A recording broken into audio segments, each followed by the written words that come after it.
एक लड़की को पहली बार प्रेगनेंसी टेस्ट मिलता है और उसे बिल्कुल समझ नहीं आया कि इसका इस्तेमाल कैसे करना है। उसी वक्त एक और कैद लड़की ने धीरे से उसके कान में समझाया, अंधेरे में ये एक नादिरा मेहरबानी। लेकिन अगली सुबह वो लड़की गायब थी, ले जाई गई हमेशा के। वजह उसका टेस्ट पॉजिटिव आया और यहाँ अगर कोई बच्चा पैदा भी होता तो उसे बेच दिया जाता। इस जगह में एक औरत के लिए हमल उम्मीद नहीं सजा है। साल है 1994, न्यू मैक्सिको। हमारी कहानी की हीरोइन है ह्यूनजाई, एक 18 साल की कोरियन अमेरिकन लड़की। जिंदगी के सबसे बेफिक्र मोड़ पर। एग्जाम्स करीब है। अब्बू ने अभी अभी एक ग्रेजुएशन रिंग तोहफे में दी है, प्यार और फक्र की निशानी। आज वो अपनी अम्मी से कहती है, आप दुकान बंद कर दो, मुझे दोस्त छोड़ेगा घर पे। अम्मी मान जाती है, बस इतना कहती है, रात 10 बजे तक घर आ जाना। लेकिन अम्मी को क्या पता था कि बेटी के पास फेक आईडी भी है। रात होते ही शहर की नियॉन लाइट्स चमकती हैं। वो अपनी सहेली के साथ बार में जाती है। हवा में शराब, म्यूजिक और जवानी की वो खास खुशबू। सब कुछ बिल्कुल नॉर्मल लगता है। लोग आते जाते हैं, कह कहे गूंजते हैं। हर चेहरा इत्मीनान से भरा हुआ है। जिंदगी पर एतबार आज भी बराबर है। और फिर वो मिला, एक अच्छे कपड़ों वाला, शरीफ बोलने वाला, फाइटर की यूनिफॉर्म पहने हुआ नौजवान। ड्रिंक्स ऑफर करता है। कोई जबरदस्ती नहीं, कोई गलत हरकत नहीं, सिर्फ मीठी बातें और सुकून भरी आवाज। उस जमाने में फायर फाइटर का मतलब भरोसा, हिफाजत या इज्जत। वो इंसान बिल्कुल वैसे ही लगता था। रात गहरी होती है, वो नेचुरली राइड ऑफर करती। यून ने हांग कर दी। नशा नहीं था, सोच समझ के फैसला था। गाड़ी चली, पहले सब ठीक था। लाइट्स पीछे छूटती जाती हैं, सड़कें सुनसान हो जाती है। लेकिन खतरा किसी आंधी की तरह नहीं आया। वो धीरे धीरे मोहब्बत के बेस में आया। वो उसकी तारीफ करता है, गले मिलते हैं, एक चुंबन होता है। फिर वो फोन करने के बहाने बाहर निकलता है और यून को पता चलता है कि ये फायर फाइटर है ही नहीं, वो बैज सिर्फ नकली थे। दिल में कुछ खटकता है। वो दरवाजा खोलने लगती है और अंधेरा छा जाता है। गाड़ी की डिक्की खुलती है। यून अंदर बंद है। वो चिल्लाती है, टक्कर मारती है, लेकिन जगह इतनी तंग है कि कुछ नहीं होता। वो बंदा सिर्फ इतना कहता है, ज्यादा वक्त नहीं लगेगा, और धाम से डिक्की बंद हो जाती है। बाहर की सारी आवाजें खत्म, सिर्फ इंजन की गुनगुनाहट और उसकी अपनी सांस की आवाज। फिर एक ट्रक में ट्रांसफर। अंदर जाती है तो वो अकेली नहीं थी, और भी लड़कियां थी, सिमटकी हुई, कांपती हुई। कितना वक्त गुजरा पता नहीं, कहाँ जा रहे हैं कोई नहीं बताता। वक्त का मतलब खत्म होता जाता है। अंधेरे में डर धीरे धीरे ना उम्मीदी में बदल जाता है। जब बाहर निकाला जाता है, न खूब है न रात। हवा में सिर्फ डिसइंफेक्टेंट पसीना और लोहे की बू। एक छोटी सी कमरे में धकेला जाता है। एक पलंग, एक कड़वी रोशनी, एक गार्ड और कोई नहीं। हाथ बांधे जाते हैं। एक औरत डॉक्टर जैसी बिना किसी एक्सप्रेशन के आती है। रोने चिल्लाने से कुछ नहीं होता। सेडेटिव इंजेक्ट होती है, वुंड साफ किए जाते हैं, माल की जांच की तरह, और ऐसे ट्रीट किया जाता है जैसे कि कोई माल हो, ना कि इंसान की तरह। पूरा प्रोसेस ठंडा, मैकेनिकल, जैसे एक पार्सल रिसीव किया जा रहा हो। उसका दर्द, उसकी आवाज, उसकी इज्जत, यहाँ किसी चीज का कोई मतलब नहीं। पैर में ट्रैकिंग शैकल डाली जाती है और पहली बार उसे एहसास होता है, मैं अब आजाद नहीं हूँ। कैद की पहली सीधी वायलेंस नहीं होती है, पहचान छीनी जाती है। वो जानती भी नहीं कि वो लास वेगस के बेयाबान किनारे के एक वेयर हाउस में है। बाहर से एकदम नॉर्मल दिखने वाली जगह, अंदर से मौत का सिस्टम। कोई गार्ड करता है, कोई हिसाब रखता है, कोई ट्रांसपोर्ट करता है, और वो सिर्फ एक नंबर है उनके लिए। फिर मिलता है बॉब, इस जगह का एक असली मालिक। दिखने में रिफाइंड, बोलता हुआ ऑफिसर जैसा, लेकिन अंदर से बिल्कुल खाली। इसी ने पहले दो लोगों को, एक शेरिफ और एक जमीन मालिक को, सिर्फ इसलिए खत्म किया क्योंकि उन्होंने शैकल वाली एक लड़की की लाश देख ली थी। बॉब धमकी नहीं देता, चीख नहीं मारता, वो सिर्फ इत्मीनान से बात करता है, और यही सबसे ज्यादा डरता है। उसकी नजर में ये क्राइम सीन नहीं, बिजनेस है, और ड्यून सिर्फ एक नया रिसोर्स। बॉब कहता है, तेरा असली नाम अब कोई मायने नहीं रखता। आज से इसका नया नाम है ईडन। नाम सुनने में जन्नत जैसा लगता है, लेकिन ये असल में तमाम पहचान का खत्म है, एक कंप्लीट सिवियरेंस। फिर आता है सबसे खतरनाक वॉर, घर वालों की धमकी। बॉब शांत आवाज में कहता है, तेरी फैमिली का पूरा एड्रेस पता है, उनका रूटीन पता है। अगर तूने साथ नहीं दिया, वो एविडेंस नहीं दिखाता, सिर्फ बोलता है, और यही काफी है। ये खंजर अंदाज से मारा गया है, नतीजा सिर्फ तुझ पर वार नहीं पड़ेगा। यून को समझ आता है, वापस जाने का रास्ता बंद हो गया है। रेजिस्टेंस अब सिर्फ अपनी लड़ाई नहीं रही, घर वालों की जान भी दांव पर है। कोई यून नहीं रही है, कोई पहचान नहीं, सिर्फ ईडन, एक ट्रेडेड ऑब्जेक्ट। सिस्टम का असली चेहरा सामने आता है। हर काम divided, God, manager, transporter, film maker, सब एक कोल्ड मशीन की तरह। ईडन को अडॉप्ट करने का वक्त नहीं मिला, सीधा सिस्टम में धकेल दी गई। हर दिन का शेड्यूल फिक्स, फिजिक्स, कब उठना, कब जाना, कब आना, वक्त का कॉन्सेप्ट खत्म हो चुका था। जिस्म के जहम ठीक नहीं हुए कि नई जिल्लतें शुरू हो जाती हैं। डर, नमनेस, डिनाइल, टूटना, सब एक साथ। ईडन ने कोशिशें की, भागने की, उसने गार्ड्स के पैटर्न्स ऑब्जर्व किए, लूप होल्स ढूंढे, हर बार पकड़ी गई। सजा आइसोलेशन रूम, न पानी, न रोशनी, न कोई आवाज, सिर्फ ठंडा पानी और खामोशी। कोई मारपीट नहीं, सिर्फ साइकोलॉजिकल टूट। यहाँ ऑर्डर वायलेंस से नहीं, खौफ, थकान और उम्मीद की मौत से चलता है। धीरे धीरे वो चुप रहना सीख गई, आंख में आंख डालना बंद कर दिया, अपने रिएक्शंस दबाना सीख लिए। वो वायलेंस से नहीं हारी, बिना किसी एग्जिट के सिस्टम में फंस गई। एक सच उसे समझ आया, जब तक अपनी पहचान बचाओगी ये जगह तुझे खत्म करती रही। डर की जगह अब नमनेस ने ली थी। वो समझ गई सिर्फ जज्बात पे भागना मुमकिन नहीं। ये टेम्पररी जगह नहीं थी, ये एक पूरा लंबा चौड़ा सिस्टम था। एक चीज ने उसकी सोच बदली, दूसरी लड़कियों की तकदीरों को देखना। वो अकेली नहीं थी, अलग अलग जगहों से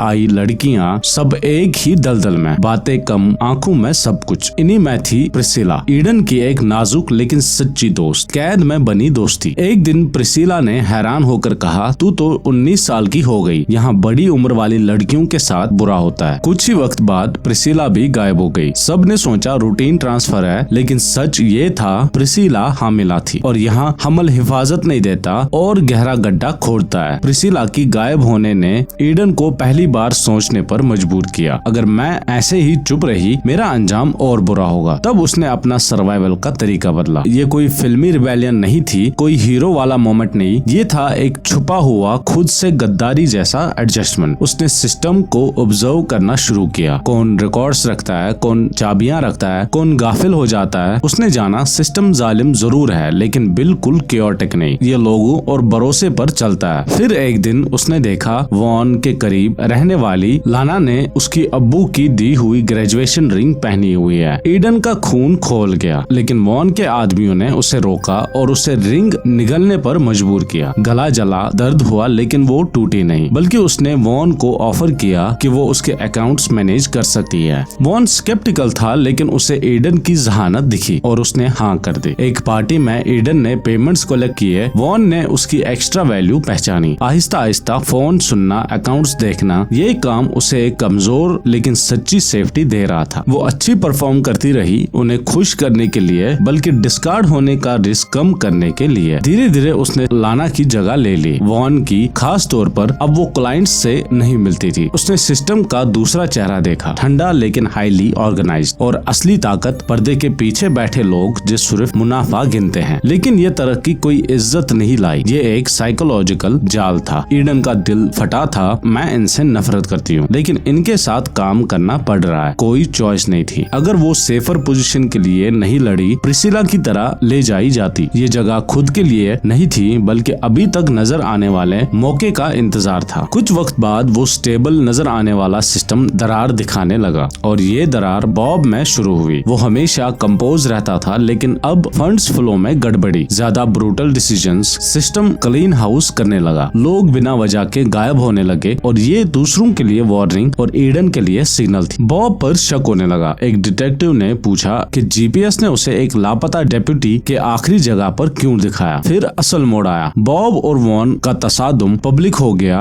वॉन काफी अरसा से बॉब से नाराज था। एक दिन लाशों को ठिकाने लगाने जाते हैं, लाना की भी एक नाव पर बॉब वॉन को फिर लेक्चर देने लगता है। अचानक वॉन ने बॉब को खत्म कर दिया नाव पर। ये रिबेलियन नहीं था, सिर्फ पावर की नंगा स्टेटमेंट। ईडन का दिल धड़का और अंदर से कहा, गैंग अब बिखरी हुई है, शायद यही मेरा वक्त है। एक दिन फोन पर एक कस्टमर का प्राइसेस पूछने का अंदाज ईडन को फौरन समझ आ गया। ये पुलिस का स्टिंग ऑपरेशन था, लेकिन ईडन ने खामोशी से ऑर्डर ले लिया, बिना वॉन को बताए। ट्रैप सेट हो गया। ईडन और वॉन एक लड़की को लेके मारियो से मिलने जाते हैं। ये मारियो जिसने कभी ईडन को डिक्की में बंद किया था। रेस्ट रूम जाते वक्त ईडन को एक कमरा मिलता है, जुलून से भरा हुआ, और वहाँ प्रिसिला हमल के आखिरी दिनों में थी। प्रिसिला सोच रही थी कि बच्चा उसके पास रहेगा। उसे कुछ पता नहीं था कि ये जगह उसी के बच्चे को बेचने का ठिकाना है। ईडन का दिल टूट गया, आंसू को रोक लिया, चेहरा नॉर्मल रखा। अब टूटने का वक्त नहीं था। वापसी पर वॉन ने बाप लिया, कुछ गड़बड़ है। उसने ईडन से वफादारी साबित करवानी चाहिए। एक लड़की को डेजर्ट में, ईडन के हाथ कांपे, आंखें भर आई, लेकिन वॉन ने आखिरी वक्त रोका। शायद टेस्ट था। इतनी देर में ईडन के बिछाए जाल का नतीजा निकला। गैंग का एक आदमी स्टेट एविडेंस बन गया। वॉन घबरा गया, कहने लगा दुबई शिफ्ट कर रहे हैं। ईडन समझ गई यही आखिरी मौका है। वॉन रेस्टरूम में गया। ईडन ने केमिकल्स उसके इंजेक्शन ट्यूब पर स्प्रे किए। वो गिरा, खत्म। कांपते हाथों से